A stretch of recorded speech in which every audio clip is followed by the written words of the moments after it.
Assalamualaikum warahmatullahi wabarakatuh. Saya Ulfa Miliani, mahasiswi Fakultas Psikologi UIN Raden Fatah Palembang, akan mempresentasikan hasil makalah saya yang berjudul Positive Organizational Behavior. Era globalisasi menjadi peluang sekaligus ancaman bagi sebuah organisasi untuk pengembangan sumber daya manusia dalam sebuah negara. Persaingan internasional dalam kancah perusahaan mempunyai kebijakan tertentu untuk merekrut karyawan yang harus memenuhi standar internasional. Sebelum memasuki dunia kerja, masing-masing individu menyiapkan diri menjadi orang yang berperilaku positif, dan yang paling penting, sumber daya manusia dibentuk dan disiapkan oleh negara agar menjadi kompeten dan mempunyai jiwa kompetitif. Menurut teori MSDM dalam Mardiah 2019, banyak hal yang dapat dilakukan untuk meningkatkan kinerja karyawan. Salah satunya dengan menciptakan lingkungan kerja yang menyenangkan bagi karyawan. Lingkungan kerja yang menyenangkan tentu harus diiringi dengan perilaku positif orang-orang yang ada di dalam lingkungan kerja.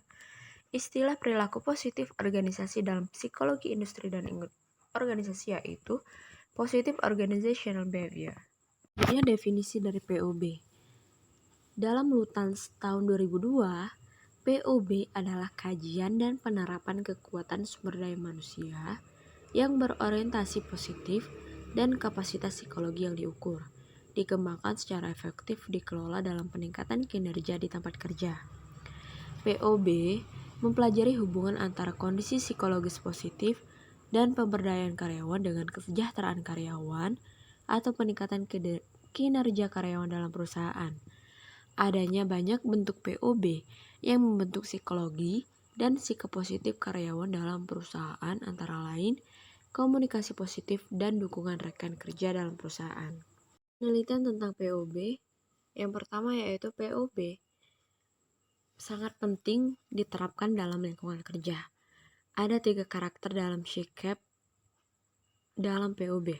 Yang pertama itu hope, yang kedua optimism, yang kedua resiliensi. Dan terdapat hubungan antara 3 karakter tersebut dengan penerapan POB dalam lingkungan kerja. Perilaku kerja setelah diterapkan POB tersebut seperti performa kerja, kepuasan kerja, kebahagiaan kerja, dan tentunya komitmen organisasi yang berhubungan dengan karyawan dengan organisasi atau sebuah perusahaan tersebut. Ciri dan proses positif dalam POB. Yang pertama yaitu kepribadian.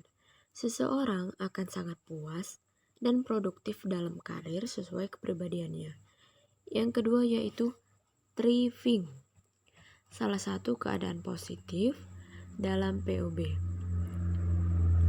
Thriving yang bertumbuh, berkembang, dan bersemangat, bukan yang mengalami stagnasi atau merasa kehabisan energi. Ini berlaku bagi karyawan, agar kinerja karyawan meningkat dalam perusahaan yang akan menguntungkan perusahaan. Yang ketiga yaitu keterampilan politik. Dibutuhkan keterampilan agar suatu organisasi berkembang.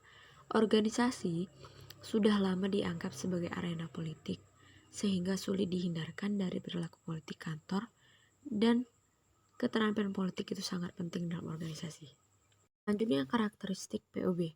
Yang pertama yaitu self-efficacy, keyakinan terhadap kemampuan diri dalam mengambil risiko.